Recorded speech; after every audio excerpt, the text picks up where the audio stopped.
What's going on, everybody? Welcome back to the Undefeated post-weigh-in show. This one for UFC Vegas 77. We got a fresh dumpster fire to jump straight on into. Last show of the week, best show of the week. We're taking every single little tidbit of information we've got, and we are putting it all together right here as we watch these fighters step on the scale. See if we can get one last little read to put some money in your pocket. Make sure you hit that like button for me, and let's dive straight on into this bad boy here.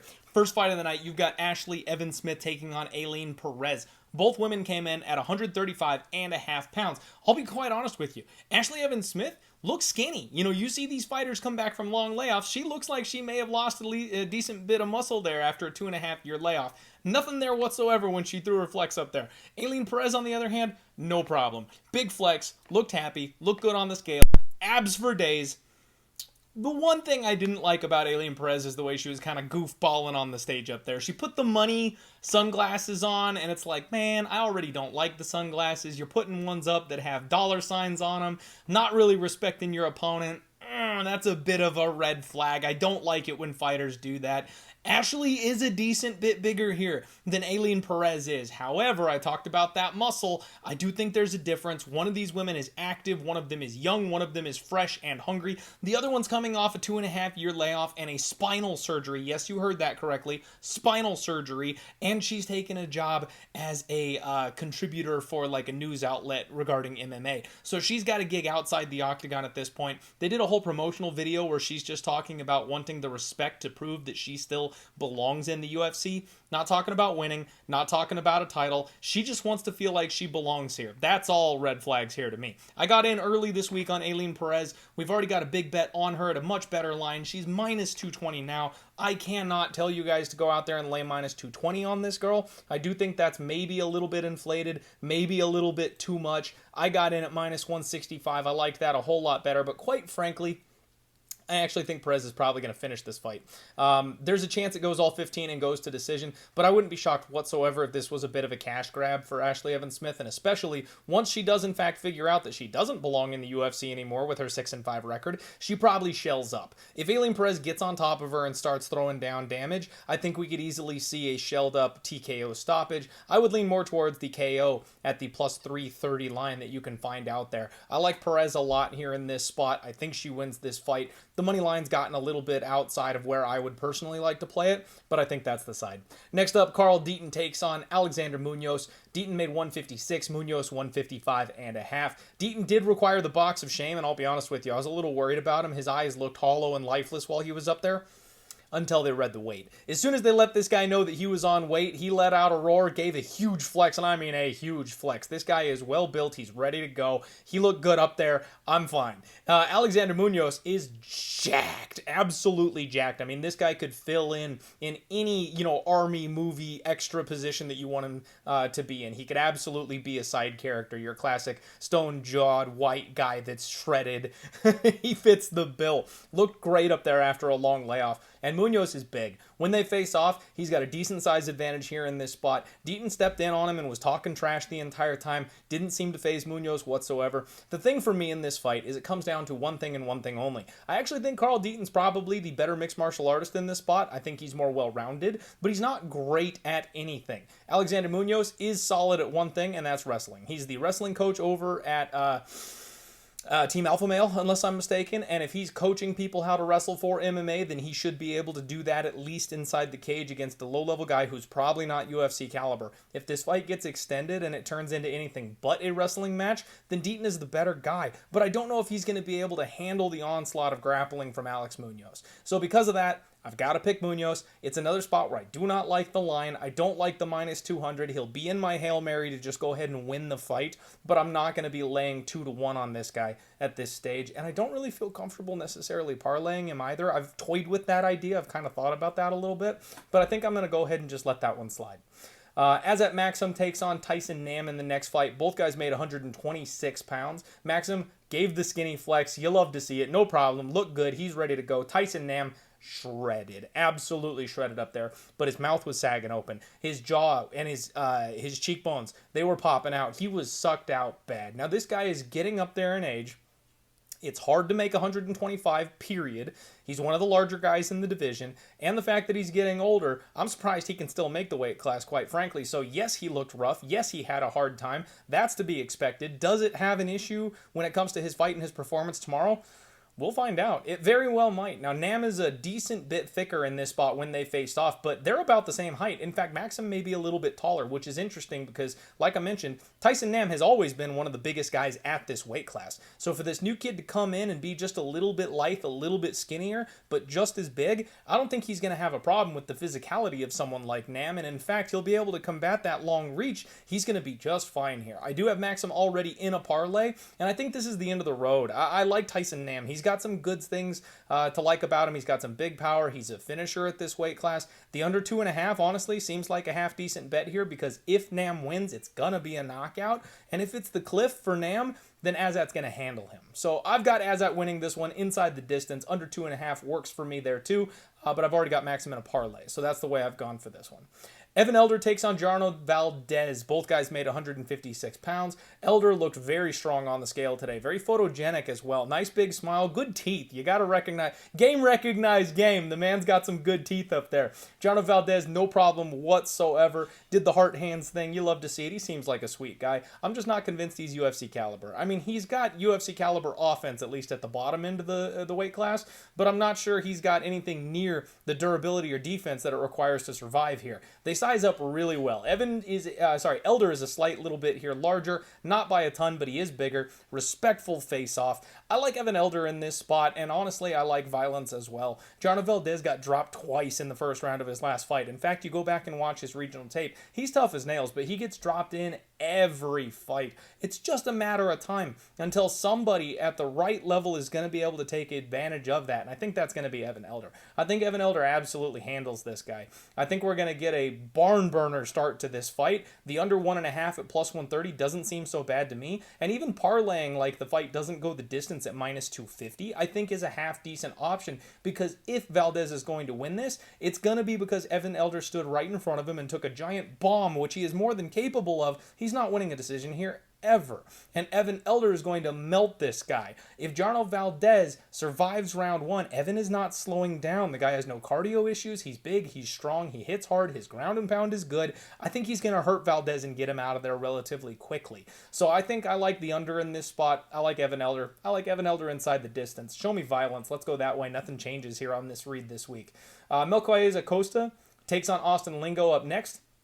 Costa 146, Lingo 145.5. I love the blue hair. Costa rocking a new hairdo up there today. No issues for him. He's good to go. And then Lingo has a nice solid beard, getting some extra padding there for that chin. You love to see it. Stoic. Didn't crack a smile. He is all business today. These guys size up really, really well. I actually thought Costa was going to have a slight size advantage. Turns out he does not. Now, Costa is a guy that I feel like we've swayed a little too far from the light of God. He came in and made a very impressive UFC debut against Thiago Moises, a much higher caliber fighter. And because of that shine, he's getting a nice big negative number next to his name here. I do think he deserves to be the favorite. I just don't want to lay minus 220 on him. So I'm picking Costa to go ahead and win this fight, but I can't hate on anybody taking the dog or pass approach with the plus 180 on Lingo because I think that number is way too wide. So I'm leaving this one alone. Again, Costa will make its way into my Hail Mary parlay, but that's it. I'm going to go ahead and go favorite or pass, but I think we're going to get a banger out of that fight.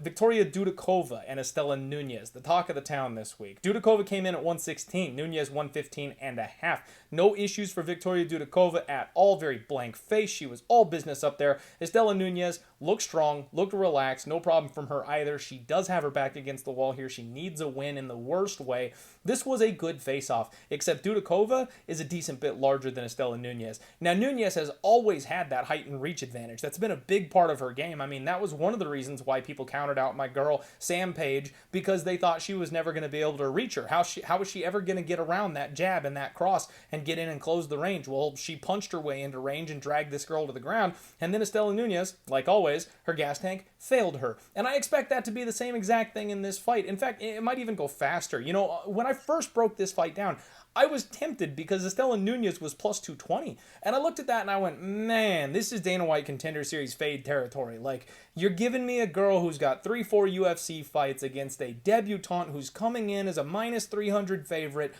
that's maybe worth a sprinkle. I decided to sleep on it. And what happened? That line crashed. Everybody piled in on Estela Nunez, and she was all the way down to plus 155 at one point a little earlier in this week. It's starting to correct itself. It's swinging back the other direction. Dudakova is now a minus 200 favorite. You can get plus 170 on Nunez, and everyone and their mom has taken that dog shot on Estela Nunez. And folks, I think this is a live bet spot, or you just pass and leave it alone. Nunez is probably going to box the face of Dudakova off in round one. She's fast. She has good footwork. She plays the outside well. She's got good takedown defense. She'll do what she can in that first round because she's always got the energy and the gas to win in that first round. But after that, all bets are off. She can't keep that up for 15 minutes. We've seen it. We've proven it. Like, she's 31 years old. She's not suddenly going to have amazing cardio. Yes, she's taking on a young girl. Yes, she's taking on a kid who doesn't have the seasoning that she does. But what Dudakova does is relentlessly chase that takedown. We're in the apex. We're in the small cage. Nunez is not going to have that far to run. So I think Dudakova eventually gets hands on her and drags her to the mat. I'm not sure if she finishes her. She might. She damn well might. I'd be looking at maybe the TKO or a submission, something like that. Because quite frankly, I could see Nunez quit. I could see her fold up and take her ball and go home. Because at the end of the day, if she gets put on her back again, and this is her 5th time in the UFC, and she's staring up at the lights again with elbows coming down on her, this girl is big. Like, think about Sam Page. She's the same idea, just much larger. Less striking, obviously, but larger. I got to pick Dudakova. I hate it because I really wanted to talk myself into an Estela Nunez bet here, but like I said, I slept on it, decided it wasn't right, and now here we go on Friday. I think I like the favorite. It makes sense. But am I trusting a UFC debutante at 2-1? No! No way am I doing that. So no, this will be a pass. If Estela Nunez wins round one, I will jump in live on Dudakova. That's the angle. If you want to take some Dudakova props, round 2, round 3, sub or inside the distance, something like that, you go right ahead. I think that's maybe the way to play this one. Sit back, take notes. Nunez probably gets her walking papers after this one, but I got to see it before I can believe it when it comes to Victoria. Milsic Bagsarian taking on Tucker Lutz. Milsic came in at 145.5, Tucker Lutz 146. Milsic looked sucked out badly. I mean, really rough on the scales today. He moved okay, so I think he's all right, but he did not look good up there. Tucker Lutz matched him. His cheekbones were popping out. He had soulless eyes up there on the scale. I think he had a rough cut too. So I'm already in on Milsic. He's parlayed up for Azat with me here. I don't like it nearly as much. He was a minus 220 favorite, and I misread this line move badly. I really thought people were going to like Milsic here, and a lot of people have come in on the dog. I still like Milsic. I wish I had waited because I would lay the minus 160 now and just play him straight at this stage. But I've already got him in the parlay. So there's no going back. There's nothing I can do. That's the side that I am on here. I still think he's the right side. He is slightly taller. This was a very intense face-off. And he's been working outside of the Edmund Tavarian camp. And that's been something I know people have talked about a little bit, is he's training at a bad gym with Edmund. That's the one who's responsible for screaming head movement at Ronda Rousey, but not much else. Apparently, Milsic has been kind of traveling around, training at ATT and American Kickboxing, aka stuff like that. So he's been getting some grappling looks out there on his own, which to me is a wonderful sign that maybe we can see some improvements in his grappling, his takedown defense, and maybe they're learning from what happened with Ronda Rousey and not expanding her skill set. So I'm picking Milsic. I still think he wins. I like the money line a whole lot better where it's at now, but people have made some very good arguments for Tucker Lutz. I have to fully admit that. Next up, Terrence McKinney takes on Nazim Sadikov. Both guys made 156 pounds. T-Rex looks solid up there on the scale. Big old flex from the boy today. Looked good. Nazim Sadikov relaxed, strong. This kid looks tough up there too. This is a really, really interesting fight to me. Terrence is slightly taller. Good face-off. Terrence has been working with our guy Said Yakub Kakramanov, and he is my favorite prospect that does not in the UFC at this point. He should have never gotten cut in the first place. My guy deserves to be in there. He's going to be a contender. He's a badass. So the fact that Terrence is working with a guy like that, I think speaks volumes. I've talked about how special this kid is. He's a special athlete. He's incredibly fast. He's incredibly explosive. He can already grapple. And with all that, if he just turns the corner on his skill set, if he learns how to harness that raw ability, he's going to be a beast. So the question is, has he made that turn or not? And that's what we're trying to find out with this fight. Nazim Sadikov is a guy who fights a lot like his teammate, Matt Frevola. He's got a little less offensive potency, but he's also a lot more durable. So it kind of evens out in the end. I'm not touching this fight. I have been bouncing back and forth all week. I kind of started on Nazim Sadikov's side, and then I found my way over to Terrence McKinney, and I'm making arguments for Terrence McKinney. Some people I really respect are on the Nazim Sadikov side. You guys know me. The way I've protected myself this year is if I bounce back and forth, I stay off it. I broke that rule last week. It cost me. I bounced back and forth. I made the bet, and I lost that bet. So that's why we don't do that. I'm bouncing too much on this fight. I am going to pass. I'm going to lean with Terrence McKinney. I actually am going to say that working with my guy Seed Jakub has been enough, and I actually think there's some ground game upside here. Maybe we go back to that Terrence McKinney by sub. It's at 4-1 right now, plus 350, plus 400, something like that. I do still think the kid is absolutely a finisher, and with how durable we have seen Nazim be, I think that sub is maybe a better path to victory for him than necessarily a one-punch KO. Maybe it's a club and sub. Maybe he rocks him and dives on a neck or something like that. But I can see some serious grappling upside here for T-Rex. If I was going to bet it, it's dog or pass. I think everyone is swayed a little bit too far after him getting exposed in his last fight. And I'm not 1,000% convinced here on Nazim Sadikov just yet. So we will find out. Chelsea Chandler taking on Norma Dumont. Here we go. This is a good one. 145.5 for both women here. Chelsea Chandler gave a big old flex and a smile up there. She looks solid, but she's a bit soft. She's a big body up there. Dumont did give the one arm flex, no problem for her whatsoever. Chandler is huge, folks. I don't know if some of you saw it. I put a tweet out yesterday that I was like, I'm looking at the UFC stats, and I'm honestly not sure how big Norma Dumont is. I call her Big Norm. She's got those big tree trunk thighs. She's got that ass on her. Like, this is a big woman. She fits at 145 very well. She can't make 135. We've seen that. She's tried. She failed. She can't get down that far. So she's fighting up at 145 when maybe potentially she's a little bit undersized. And because of that, she's taking on Chelsea Chandler, who is a real 145er, has a size advantage here in this spot, is mean as shit. And this girl hits so hard. And she also has volume. That's the thing. She just never stops coming forward. So what we have seen from Norma Dumont is that she will refuse to take the path of least resistance. She doesn't finish. She has no killer instinct. Her IQ in the cage is low. She doesn't make great adjustments. It all comes down to cage pushing. She can be taken down. She can be worn on, and she doesn't throw. You're screaming at your TV for her to throw something every single time that she fights. She's actually got a solid ground game, but she refuses to go to it. So with all of those question marks, you know what I get with Chelsea Chandler? I get the bigger girl. I get the meaner girl. I get the girl that's going to come forward and who's constantly going to throw punches. I also get the girl who's got a vicious killer instinct, and when she has an opportunity to finish, she takes it. She's also got a nasty ground game. She's shown she's got good submission defense. She makes good in-fight choices.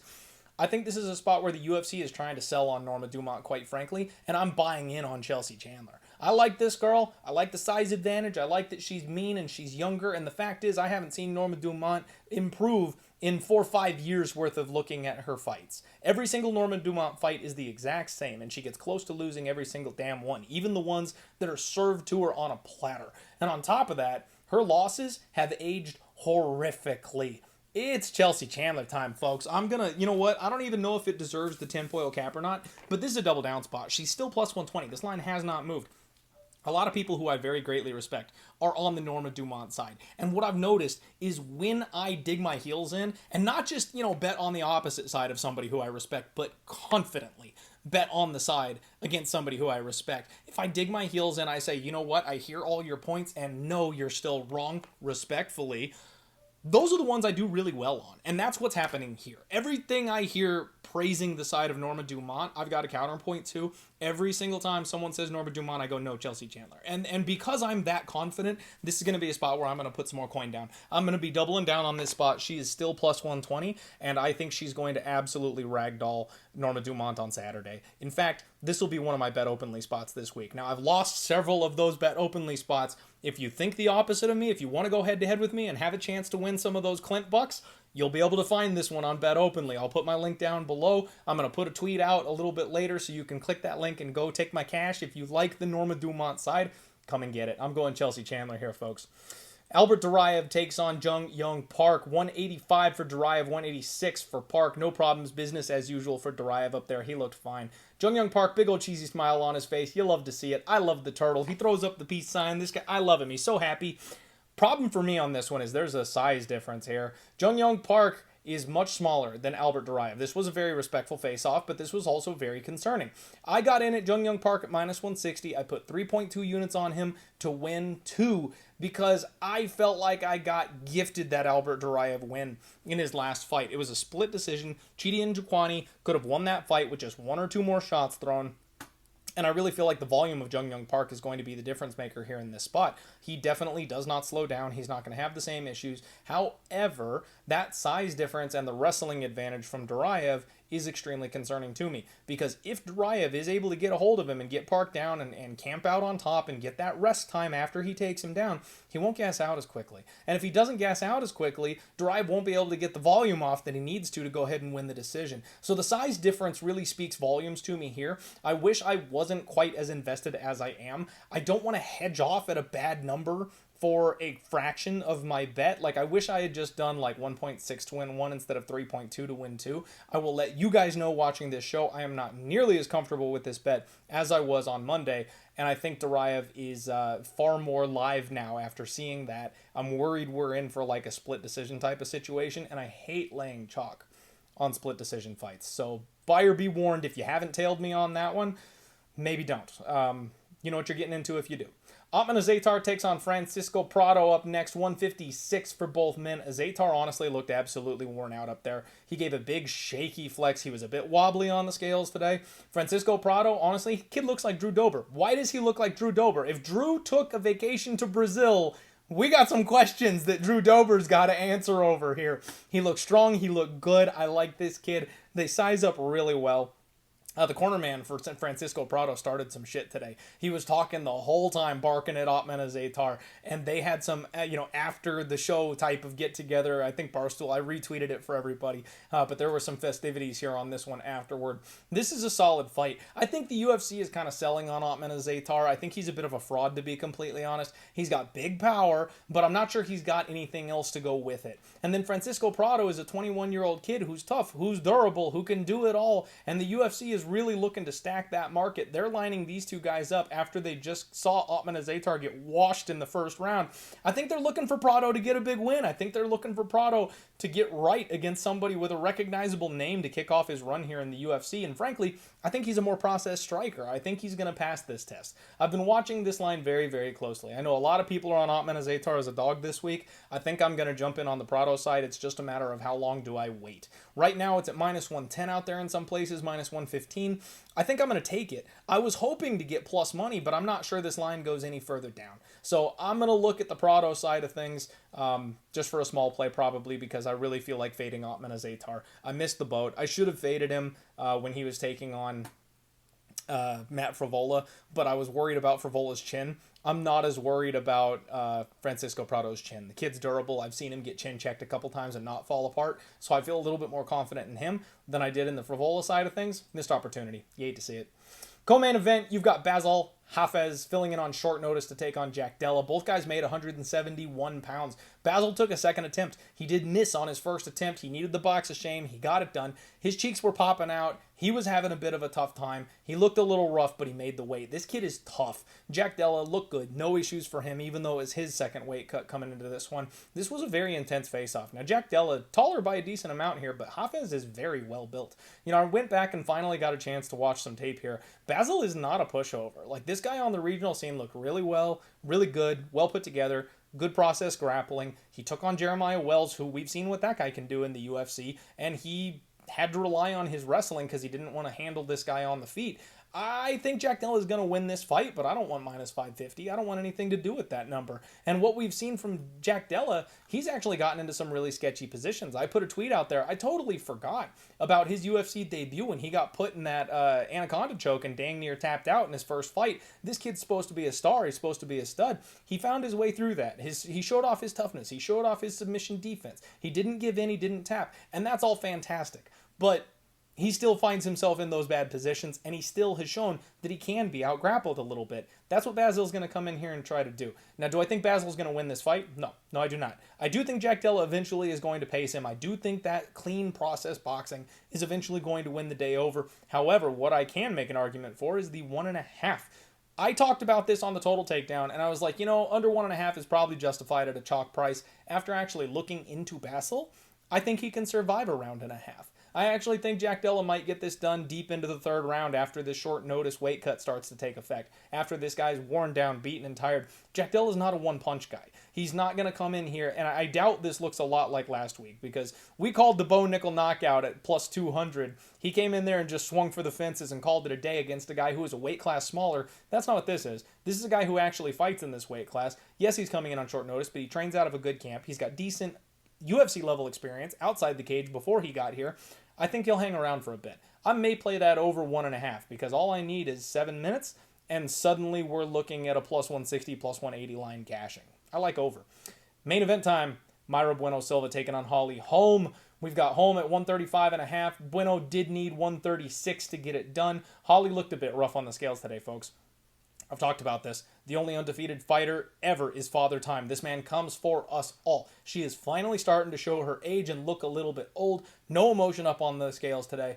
A little bit sucked out. Bueno Silva, on the other hand, was first to the scale. Huge smile. She did need the box of shame. I think it was a miscalculation more than anything because she had all the energy in the world. She was not sucked out. She did not overcut. She was not in trouble. She gave out a big old woo when she was done. Like, no problems there with her weight cut whatsoever. Holm does have a size advantage here in this spot. However, Silva looked like a rabid dog standing in front of her. She was staring her down, licking her chops. This was a very intense face-off. I like Mayra Bueno Silva, and I like her a lot.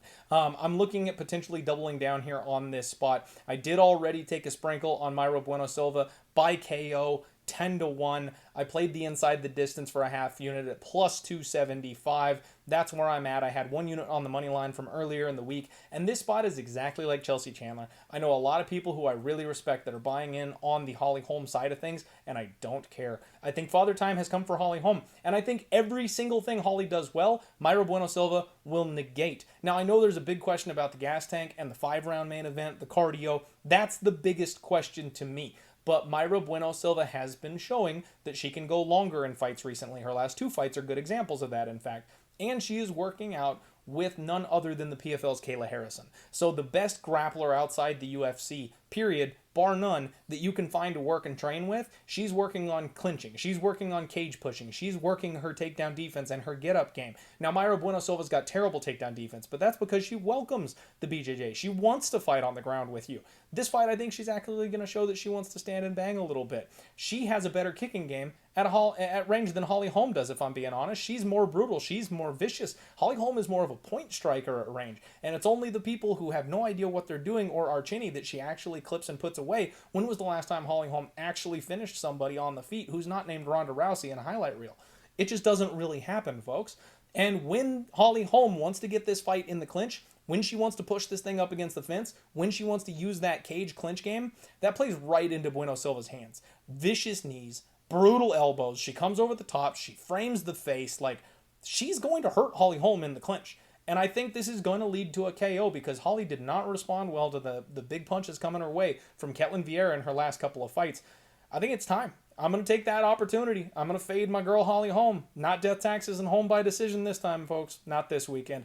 That's the Undefeated Post Weigh-In Show. I will be tweeting all my official action out there for you guys. If you want to go head-to-head with me, if you want to take 1% juice instead of laying it with the bookies, go on Bet Openly, hit the link down below, sign up, come play with me. Of course, every once in a while when we naturally disagree on a fight, it makes it far better for us to all get better lines involved. It works for everybody. It's a positive for us gamblers. Make sure you check it out. Hit the like button for me, and I'll see you guys online.